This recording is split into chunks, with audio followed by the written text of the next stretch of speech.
만약 여러분이 구축 아파트 인테리어실 안에서 평생 후회할이 생긴다면 어떻겠습니까? 안녕하세요. 초보 인테리어 실장 초인 서실장입니다. 이 영상을 보고 계시는 분들은 구축 아파트 인테리어 계획이나 준비하신 분들에게 도움이 될 수 있도록 제가 오늘 알려드릴 이 4가지만 잘 알고 계시다면 여러분도 인테리어 하면서 후회하지 않을 것입니다. 자, 그럼 바로 시작해 보겠습니다. 제가 인테리어를 배우면서 많은 디자인과 각 공정마다 기초적인 기술이나 스킬을 배우지만 제 사수 선배 실장님은 매번 이런 말씀을 했습니다. 예쁜 집보다 우선되는 것은 바로 집의 단열과 배관 그리고 배수, 누수, 마지막으로 전기 이런 것들을 가장 중요해요. 이것들이 우선이 되어 예쁜 인테리어가 따라와야지 진정한 집이라고 항상 말을 했습니다. 저도 배우기 전에는 몰랐던 개념들 몰랐어. 여러분 생각은 어떠세요? 그 전에 신축 구축 아파트 기준이 뭐지? 라고 생각도 하시겠죠. 제가 현장을 다니면서 20년 이상 구축 아파트 기준을 생기더라고요.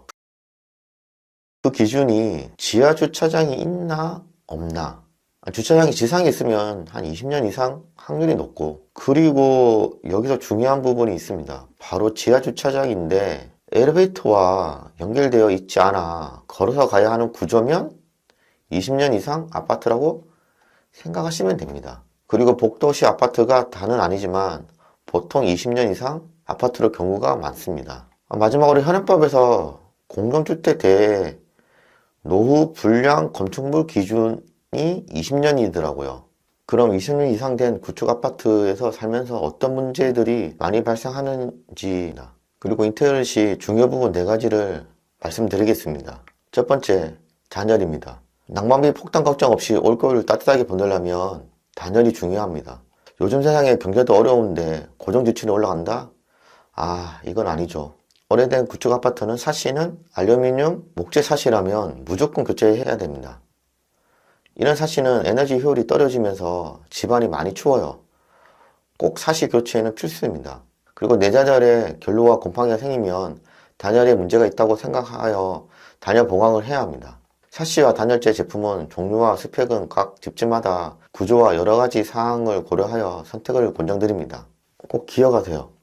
사시 교체와 단열 보강한다면 냉난방비 절약을 할 수 있습니다. 그리고 덤으로 단열을 통해 에너지 절감이 환경과 경제를 살린답니다. 환경과 경제 일석이조 효과 좋구만. 두 번째, 보일러 배관입니다. 보일러 가동을 했는데도 계속 주입이 치워진다면 보일러 성능 문제인지 아니면 배관 문제인지 확인하고 교체해야 됩니다. 보일러 배관이 동관과 주철 배관이라면 무조건 교체해야 합니다. 그 이유는 청록 형상이라고 녹물이 나와서 막힐 수도 있고요. 그리고 빨리 뜨거워지고 빨리 식는 특성이 있어서 열 전도율이 좋긴 한데 빨리 식기에 난방비가 더 많이 들어갈 수 있습니다. 오래된 구축 아파트는 난방, 수도 배관은 거의 대부분 동관, 주철 배관이 되어 있을 겁니다. 그래서 요즘 PD 배관, 엑셀 배관이 많이 이용하고 시공성, 효율성도 좋고 천천히 데워지고 천천히 식는 특성이 있어서 열 전도율이 좋아서 난방비 절약을 할 수 있습니다.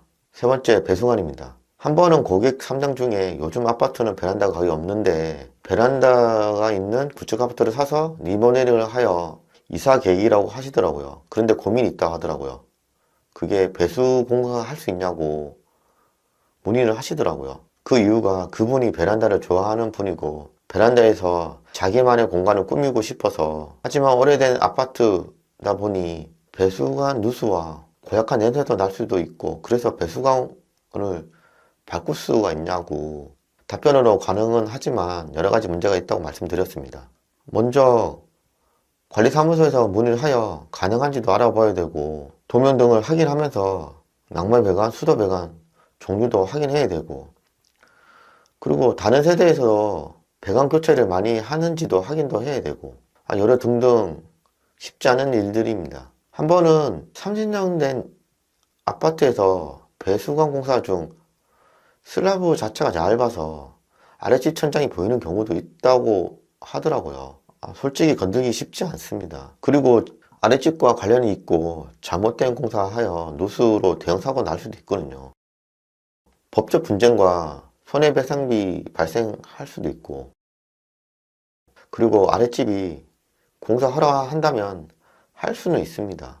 그래서 다른 세대에서 누수가 없다면 잘 안 하기도 하고, 보통은 문제가 있는 부분만 연결하여 쓴다고 권장드립니다. 네 번째, 전기 설비입니다. 스마트 기기와 가전제품이 넘쳐나는 오늘날에 가정집 기준이 못 미치는 전기 용량으로 전력을 넘어가면서 오래된 구축 아파트 전체가 정전되는 일도 발생할 수 있습니다. 오래된 구축 아파트 전체가 정전된 사례도 간혹 있습니다. 특히 오래된 구축 아파트 중 일부는 전체 전기 용량이 부족한 상태이고, 오래된 전기 설계와 건축 당시에는 오늘날에 많이 사용하는 에어컨이나 공기청정기, 컴퓨터, 제습기, 김치냉장고 등 용량을 계산하지 않았기 때문에 전력 부족으로 분전함이 차단되어 생활에 불편함을 많이 겪고도 합니다. 하지만 그보다 더 중요한 것은 화재로 안전이 불안합니다.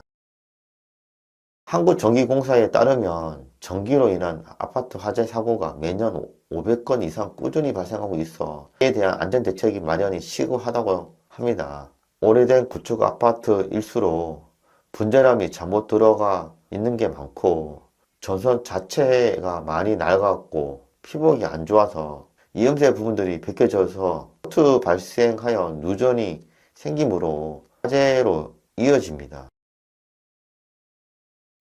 상상하기도 싫다 정말. 그래서 현행법에서 의무적으로 25년 이상 공동주택 안전점검 의무화로 규정하고 있습니다. 여러분, 25년 이상 아파트 인테리어 공사할 때 전기공사를 해야 될까요? 아니면 말아야 될까요? 자, 지금까지 오래된 구축 아파트 인테리어 시 중요 부분 중에 단열, 난방, 배수, 전기 4가지를 말씀드렸습니다. 그래, 4가지 중요한지 알겠어. 하지만 이 모든 게 돈이 문제지. 맞습니다. 오래된 아파트 목돈 들어 인테리어 한다고 해도 왠지 새 집도 아니고 헌집도 아닌 무언가 어색하고, 그럴 바에 조금 부담이 되어 인테리어 비용을 아껴서 새 집을 구하는 게 낫지 않나? 이렇게 생각하는 분들도 있을 거라고 생각합니다. 저도 솔직히 정답이 없다고 생각해요. 구축 아파트든 신축 아파트든 여러분들 기준으로 정하면 됩니다. 마무리하겠습니다. 집은 여러분들에게 어떤 의미를 가지고 있나요? 집의 의미, 집을 철학하다. 건축가이자 건축평론가인 에드윈 에스코트 저자 이런 말을 했습니다. 집은 하루의 시작을 보내는 공간이자 하루의 마무리를 보내는 공간으로 우리 인생에 있어서 가장 소중한 공간이라고 할 수 있다.